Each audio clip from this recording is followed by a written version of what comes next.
as much as the Blue Jays have played really well over the last couple of days, we saw the pitching matchup today and we're like, man, I think we're going to lose this one. I mean, as much as I want to try and have faith with my guys, and especially with them playing well lately, you want to try and have faith. But Edwin Jackson coming into the game with a 13.22 earned run average over like 4 starts, that's bad. That's really bad. Former Blue Jay Jay Happ on the mound for the Yankees. And, I gotta say, Edwin Jackson in the first couple innings was not bad. And you move ahead to the third inning, in that second inning, okay, things happen. And Vladimir Guerrero Jr., as much as he's been a bright star for this team in a very, very dull season so far, he made a crucial error. 2 out, nobody on. I think it was the number 8 hitter, the number 9 hitter, Estrada, I think it was. Who is he? The number 8 hitter. Soft ground ball to third. Nice, easy play. Throws on to first. Wide throw. It hits Estrada in the head. But he's safe at first.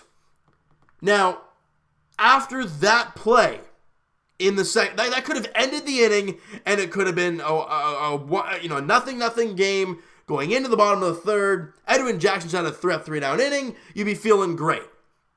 But instead, after that error, right, Maben then singles, moving Estrada to third. Then LeMahieu doubles to center, right? 1 run comes in. Then Aaron Hicks comes up and hits a 3-run shot, and just like that, it's a 4-0 Yankees lead. What could have been a 0-0 ball game going into the bottom of the third if he made the play, turned into a 4-0 game after the second inning. Now, I'm not going to blame everything on Vlad. Was it a bad play? Yes. But did he serve up the next single, double, and home run? No, he didn't. And you look at the stat sheet, well, Edwin Jackson only has 2 of the 6 runs he gave up were earned. That is because of that error by Vladimir Guerrero Jr., and I'm not sure if I'm a huge fan of that. I hate the whole earned run system. It's just not really good. But that's just the way it is. And Vladdy did commit the error. It was not a good play on his part, and it hurts. Good teams, great teams, like the Yankees, like the Red Sox, like the Astros, like the Dodgers, like these big teams, you commit an error, no matter what the situation is, they will find a way to kill you. And the Yankees did. Vladdy makes the bad throw. They get 3 consecutive hits after that, and they're up 4-0. Now, Edwin Jackson, the rest of the way after that, really wasn't great. In the top of the 4th inning, gave up a home run to Gio Urshela. And Cameron Maben had a ringing double off the center field wall. Then DJ LeMahieu singled to center field to bring him home. It's 6-0. And as much as Vladdy made that one error, he did give up 2 home runs. He gave up a lot of hard contact. And he wasn't very good. And he leaves the game 3 1/3, 6 hits, 6 runs. Both were earned. Struck out 3, walked 2, and the 2 walks were in the first inning. So was he terrible? Yeah. Edwin Jackson wasn't very good. I'm really curious what would have happened if Vladdy actually made that play, however. Would he have come out in the 4th, gone through the lineup once? And what would have happened after that? I don't know. But what we do know is he only went 3 1/3. That pitch count was through the damn roof, and he really wasn't very good. People love looking at stats and ERAs, while people love looking at that 13.22. Well, that after the start today, it dropped to 11.9. There you go. On the trend, good words. There, Edwin Jackson. Good words is not a word, but I just made it up. Now, offensively for the Toronto Blue Jays, they didn't get a whole lot. They had 8 hits in the ball game, but they were scattered, and they only could muster up 2 hits. Eric Sogard, great job. One of the only runs in the ball game. At one point, it was when it was 6-1. He hit a solo shot to right field, and his career high in a season in home runs is 3. He has 5 now with the Blue Jays. Tells you what a hitter's ballpark does for a player, right? He was 2 for 4 in the game today with the RBI. The run scored, obviously, on the home run. He's hitting .290 is Eric Sogard, and that is in how many games? 36 games. Great job for Eric Sogard. Vladdy was an 0 for 4, so a rough night for him in the field, and with the bat, he had a tough night. Justin Smoke was 1 for 4 with a run scored. Grichuk continues to swing the bat well. He was 2 for 4 again today. Lourdes Gurriel Jr. was 1 for 4. Brandon Drury 1 for 3. Luke Bailey 1 for 3. But that was it. Like I said, scattered.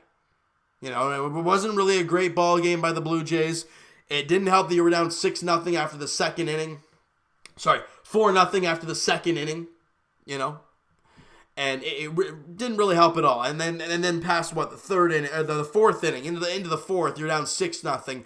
You're not going to have much offense the rest of the way. They do get a couple runs sprinkled over the rest of the 9 innings, but not really a whole lot going for the Blue Jays. Now, if you want to try and find a positive, it is this.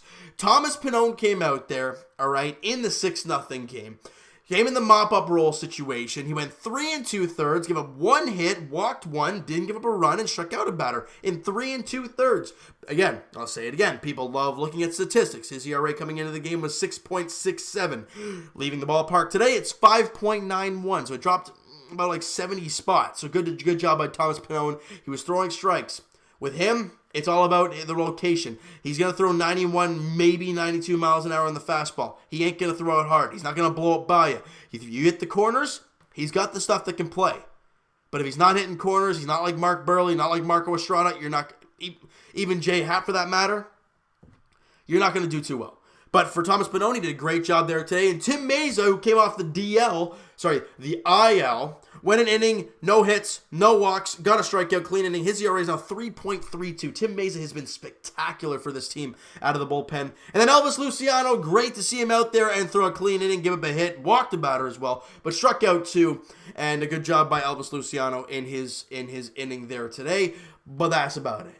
That's really about it. Now for the Blue Jays, they welcome in the Arizona Diamondbacks to Rogers Center for the weekend 3-game set. Starting tomorrow night, Marcus Stroman on the mound for the Blue Jays versus Merrill Kelly.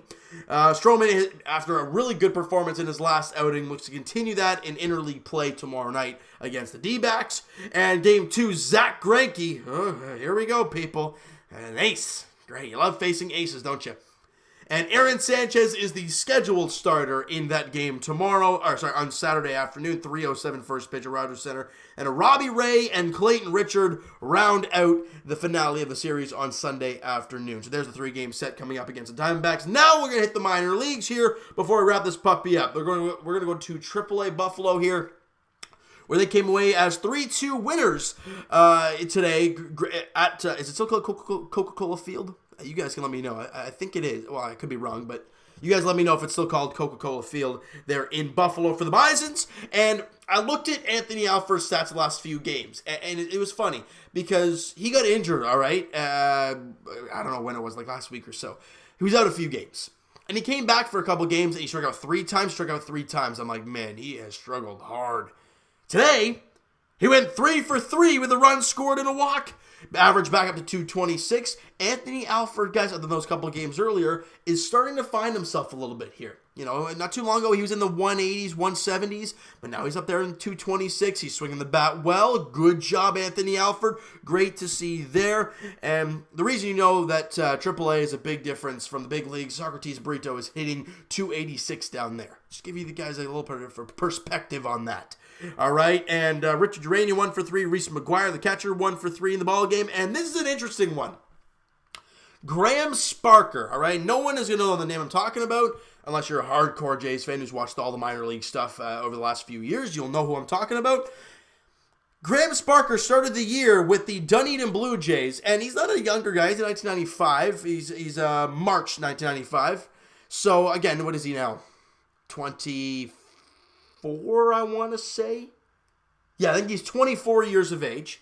Now, he started the year in Dunedin at 24. I'm like, this guy's pretty much nothing, right? He had a 2.15 ERA in 11 games. I'm pretty sure they were all starts. He had a 4-2 record, and he pitched pretty well. He pitched for Buffalo today. He didn't touch Double-A New Hampshire. I don't know if it was an injury or whatnot, but he got the start there in Buffalo today. He wasn't bad. 5 1/3, 3 hits, 1 run, a couple walks, struck out 5. One run over 5 1/3. He only gave it 3 hits. Again, ERAs 1.69 in that game today. Pretty damn good there for Graham Sparker in his first game in AAA. Now, how long will that last? I'm not so sure, but in his first game, he looked pretty good. I liked what I saw there from Graham Sparker there today. Good job there. And now we're going to go down to the AA New Hampshire Fisher Cats. And the only really positive I'm going to take from this game is that Chad Spanberger, again, him and, I think it was Forrest Wall. If I'm not mistaken, I think those were the two guys acquired in the Sung Won deal last year to the Colorado Rockies. Chad Spanberger, again, slow start to the year. First time in AA, had a very slow start to his season, but lately he's been swinging the bat better. He went 2 for 4 today with 3 RBIs, and he scored a run. He's now hitting 211. Again, for the longest time, he was one of those guys in that 170, 180 range, but he's now hitting 211. Good job there. And Blue Jays prospect Hector Perez, acquired in the Roberto Osuna trade, had a rough ball game today. He went 5 innings, 9 hits, 5 runs, 4 walks, and a couple strikeouts. Not a good game for Hector Perez. For him, it's all about throwing strikes, and he walked 4 guys, and with walking guys comes trying to be too pretty and painting corners, and that means down the middle they come. Really, that's the way it works. They gave him 9 hits, and it was just a rough outing for him in AA, but not a whole lot of positive stuff down there with the AA New Hampshire Fisher Cats. In Dunedin, Cal Stevenson 1 for 4 in the ballgame, hitting 246. Logan Warman's been swinging the bat a lot better lately. He was 1 for 4, the run scored, and he walked as well, hitting 275 down there. Beck Christopher, I'm hoping I'm saying his name right, was one of the guys drafted last year by the Toronto Blue Jays. 2 for 4 in the game today, hitting 262. Had a run scored in the ball game today. Great job there. And that's really it for the bats. And on the mound, yep, nothing positive there. Okay, we'll go down to the Lansing Lugnuts. And if you guys watched the actual Jays game today, you would have seen that they talked a little bit about Griffin Conine, the guy that we've been talking about on here a little bit. And he is crushing the baseball. He went 2 for 5 again today. He had an RBI, and he did strike out 3 times, so it was a little rough there. But he went 2 for 5. He's hitting 452. Now, in the first, let me do the math. In the first 8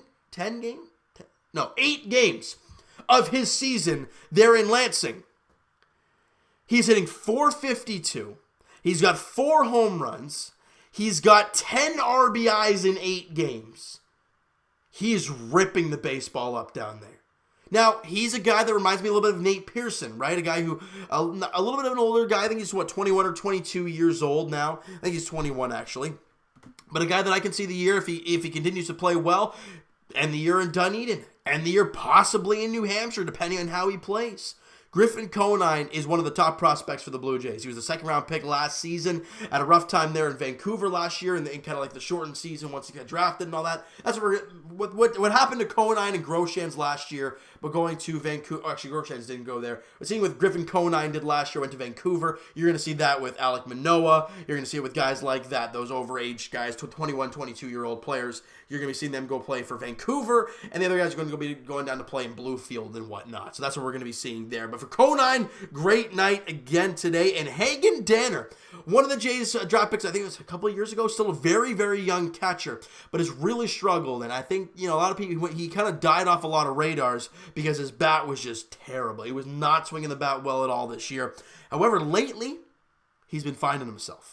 Now, at one point, last time I checked him, he was hitting 140-something, really struggling down there in A-ball. And I think he's still a teenager. I think he's still like 19 or 20, so still a very young guy. But he went 2 for 5 today, couple RBIs, had a run scored. He's hitting now 170. Again, still very low, but again, got to keep an eye on, right? One of the top-ish prospects in the Jays organization, and he did pretty well. Now, I want to go back to, I think it was either yesterday or the day before. My boy, Winkowski, down there in A-ball. He's still tearing. I think it was 7 scoreless innings of 2-hit ball. This guy better get the call to Dunedin pretty damn quick. He is playing fantastically, and he's doing an amazing job down there in Lansing, pitching amazing baseball. All right, so you know what, guys? That is going to wrap this video up, and done with the prospects, done with the big league club. All right, so hit that like button if you guys enjoyed this video and not the game today. Smack that like button to appreciate that. Hit the subscribe button if you guys have not already. Comment down below your thoughts on the game, the video, the minor leaguers we talked about, this big league team. What were your thoughts on the whole Vladdy Jr. making that error and leading to a whole bunch of things? I want to hear your guys' thoughts on that. Also, I'll say it again. I said it last time. I want to say it again. Can we not see Edwin Jackson pitch, please? It's almost a loss, guaranteed. The guy's pitched 5 games. He has 4 losses. That's not good. That ain't good. But I want to hear your guys' thoughts on all Blue Jays things.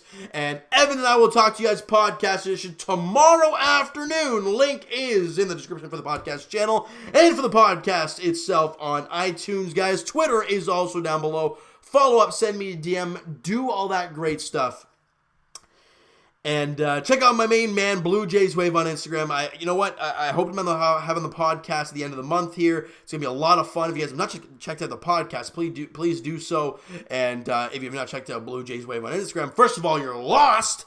Second of all, check him out. He's a great guy. Posts awesome content. And again, hope to have him on the podcast very, very soon. It's going to be a lot of fun. All right? And I will talk to you guys. Raptors edition, Game 4. Oh, I said it. I did that in the last video. I just had a weird voice crack in Game 4. Game 4. There we go. Of the NBA Finals, the Raptors take on the Golden State Warriors in Oakland tomorrow night. I think it's another 9 o'clock tip-off there in Oakland as the Raptors look to take a 3-1 series lead coming back home. No KD in the game. I think they've already confirmed that Klay Thompson will be in the game. If the Raptors can find a way to win that game, oh boy, can go up 3-1 coming home. Ooh, they're setting it up nicely. We're going to have to wait and see how it plays out, though, tomorrow night. Like I said, 9 o'clock tip-off in Oakland at Oracle Arena. And as for the Blue Jays, like we've talked about earlier on, they welcome in the Arizona Diamondbacks to Rogers Center tomorrow night, starting a 3-game set. The weekend set between the D-backs and Blue Jays. 7:07 first pitch tomorrow night. Marcus Stroman on the mound for the Blue Jays. Merrill Kelly on the mound for the D-backs. Thank you guys so much for listening and watching. Hope you guys enjoyed this video. Talk to you guys then.